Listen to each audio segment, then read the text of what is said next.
ఉలవకట్టు చాలా బాగుంటుంది. మీరు కూడా ఒకసారి ట్రై చేయండి. ఉలవ కట్టు వేరు, ఉలవ చారు వేరు. ఉలవ చారు ఉలవలను ఉడకబెట్టి చేస్తారు. ఈ ఉలవకట్టు ఉలవల్ని పౌడర్ చేసి చేస్తారండి. పౌడర్తో చాలా బాగుంటుంది. ఈ ఉలవకట్టు చేసే ప్రాసెస్ కూడా చాలా ఈజీ అండ్ టేస్ట్ కూడా చాలా బాగుంటుంది. ముందుగా ఉలవకట్టు కోసం చింతపండు నానబెట్టుకోవాలి. పులుపుకు తగ్గ చింతపండు నానబెట్టుకొని అందులో నుంచి చింతపండు వాటర్ తీసుకోవాలి. ఆ వాటర్లో ఉలవ పిండి, అలానే పసుపు, కారం, సాల్ట్ వేసి బాగా మిక్స్ చేసుకోవాలి.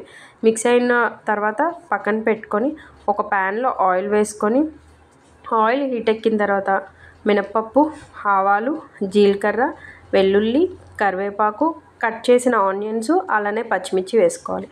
ఆనియన్స్ బాగా మగ్గిన తర్వాత కొంచెం సాల్ట్ కూడా వేసుకోవాలి. సాల్ట్ వేసిన తర్వాత ఒక 5 మినిట్స్ పాటు కలిపి, అలానే టమాటోస్ కూడా వేసి టమాటోస్ బాగా మగ్గిన తర్వాత ముందుగా కలుపుకున్న ఉలవపిండి వాటర్ కూడా అందులో వేసుకోవాలి.